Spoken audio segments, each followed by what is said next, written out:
ಕಲಬುರಗಿಯಲ್ಲಿ ಶ್ರೀರಾಮ ಮಂದಿರ ಪ್ರಾಣ ಪ್ರತಿಷ್ಠಾಪನೆ ಹಿನ್ನೆಲೆಯಲ್ಲಿ ಪ್ರಧಾನಿ ನರೇಂದ್ರ ಮೋದಿ ಅವರ ಸ್ವಚ್ಛ ಮಂದಿರ ಅಭಿಯಾನದನ್ವಯ ಕಲಬುರಗಿಯಲ್ಲಿ ಮಾಜಿ ಕೆಕೆಆರ್ಡಿಬಿ ಅಧ್ಯಕ್ಷ ದತ್ತಾತ್ರೇಯ ಪಾಟೀಲ್ ರೇವೂರ್ ಅವರು ನಗರದ ರಾಮ ಮಂದಿರ ಸ್ವಚ್ಛಗೊಳಿಸುವ ಮೂಲಕ ಭಕ್ತಿ ಮೆರೆದರು.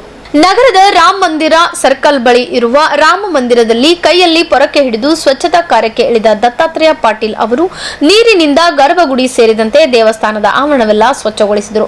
ಬಳಿಕ ಮಾತನಾಡಿದ ಅವರು, ಅಯೋಧ್ಯೆಯಲ್ಲಿ ರಾಮ ಮಂದಿರ ನಿರ್ಮಾಣವಾಗಬೇಕೆಂಬುದು 500 ವರ್ಷಗಳ ಬೇಡಿಕೆಯಾಗಿತ್ತು. ಇದಕ್ಕಾಗಿ ಅನೇಕ ಹೋರಾಟಗಳಾಗಿವೆ. ಇಷ್ಟು ದಿನ ಕೇವಲ ಭರವಸೆ ಮತ್ತು ಆಶ್ವಾಸನೆಗಳು ಮಾತ್ರ ಸಿಗುತ್ತಿದ್ದವು. ಮಂದಿರ ಮಾತ್ರ ನಿರ್ಮಾಣವಾಗಿರಲಿಲ್ಲ. ಪ್ರಧಾನಿ ನರೇಂದ್ರ ಮೋದಿಯವರ ಇಚ್ಛಾಶಕ್ತಿಯಿಂದಾಗಿ ಇದು ಸಾಕಾರಗೊಂಡಿದೆ. ಅಯೋಧ್ಯೆಯಲ್ಲಿ ಸುಂದರ ಮತ್ತು ಭವ್ಯವಾದ ಮಂದಿರ ನಿರ್ಮಾಣಗೊಂಡಿದೆ ಎಂದು ಅಭಿಪ್ರಾಯಪಟ್ಟರು.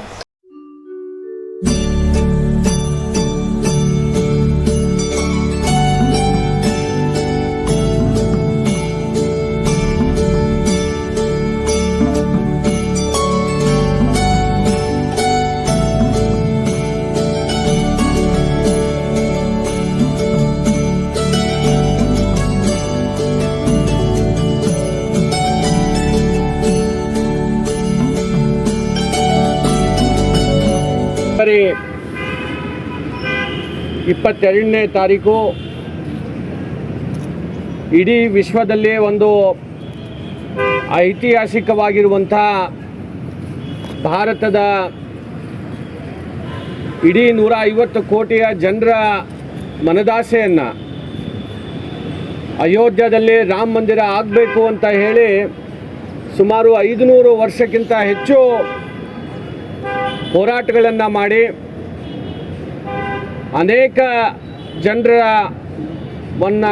ಬಲಿದಾನದಿಂದ ಹೋರಾಟದಿಂದ ಇವತ್ತು ದೇಶದ ಜನಪ್ರಿಯ ಪ್ರಧಾನಮಂತ್ರಿಗಳಾದಂಥ ಮಾನ್ಯ ನರೇಂದ್ರ ಮೋದಿಜಿಯವರ ನೇತೃತ್ವದಲ್ಲಿ ಇವತ್ತು ನಾಳೆ ಅಯೋಧ್ಯೆಯಲ್ಲಿ ರಾಮಲಲ್ಲಾ ಅವರ ಪ್ರತಿಷ್ಠಾಪನೆಯನ್ನು ಇವತ್ತಿನ ದಿವಸ ಆಗ್ತಾ ಇರುವಂಥದ್ದು. ಅದರ ಶುಭಾಶಯಗಳನ್ನು ಇಡೀ ಸಮಸ್ತ ನಾಡಿನ ಜನತೆಗೆ ನಾನು ರಾಮ ಮಂದಿರದಲ್ಲಿ ರಾಮಲಲ್ಲಾ ಅವರ ಒಂದು ಪ್ರಾಣ ಪ್ರತಿಷ್ಠಾಪನೆಯ ಶುಭಾಶಯಗಳನ್ನು ನಾನು ಈ ಸಂದರ್ಭದಲ್ಲಿ ಇಡೀ ನಾಡಿನ ಜನತೆಗೆ ನಾನು ಈ ಸಂದರ್ಭದಲ್ಲಿ ಕೋರಲಿಕ್ಕೆ ಬಯಸ್ತಾ ಇದ್ದೇನೆ. ಲಕ್ಷಾಂತರ ಜನರು ಇವತ್ತು ಆ ಒಂದು ಕಾರ್ಯಕ್ರಮದಲ್ಲಿ ಭಾಗವಹಿಸೋದ್ರ ಮುಖಾಂತರ ಇವತ್ತು ದೇಶದ ಜನಪ್ರಿಯ ಪ್ರಧಾನಮಂತ್ರಿಗಳಾದಂಥ ಮಾನ್ಯ ನರೇಂದ್ರ ಮೋದಿಜಿಯವರ ಸಂಕಲ್ಪದಿಂದ ಅವರ ಒಂದು ನೇತೃತ್ವದಲ್ಲಿ ಇವತ್ತು ಆ ಕಾರ್ಯಕ್ರಮ ಜರುಗೋದಿದೆ.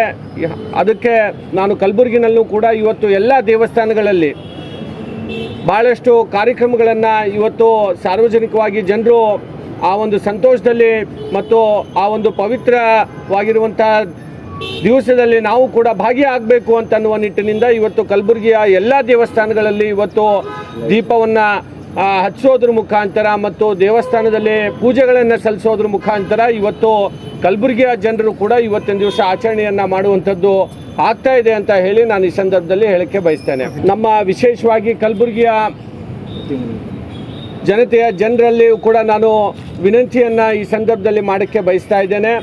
ಮಾನ್ಯ ನರೇಂದ್ರ ಮೋದಿಜಿಯವರು ಏನು ಕರೆಯನ್ನು ಕೊಟ್ಟಿದ್ದಾರೆ, ಪ್ರತಿಯೊಂದು ಮನೆಯಲ್ಲಿ ಇವತ್ತು ದೀಪವನ್ನು ಬೆಳಗಿಸೋದ್ರ ಮುಖಾಂತರ ಯಾವ ರೀತಿ ನಾವು ದೀಪಾವಳಿಯನ್ನು ಆಚರಣೆ ಮಾಡ್ತೇವೆ ಅದೇ ಮಾದರಿಯಲ್ಲಿ ಇವತ್ತು ರಾಮಲಲ್ಲಾ ಅವರ ಪ್ರಾಣ ಪ್ರತಿಷ್ಠಾಪನೆಯ ಒಂದು ಸಮಾರಂಭನೂ ಕೂಡ ಇವತ್ತು ಆ ದೀಪವನ್ನು ಹಚ್ಚೋದ್ರ ಮುಖಾಂತರ ನಾವೆಲ್ಲರೂ ಕೂಡ ಆಚರಣೆಯನ್ನು ಮಾಡೋಣ ಅಂತ ಹೇಳಿ ಈ ಸಂದರ್ಭದಲ್ಲಿ ನಾನು ಹೇಳಕ್ಕೆ ಬಯಸ್ತೇನೆ.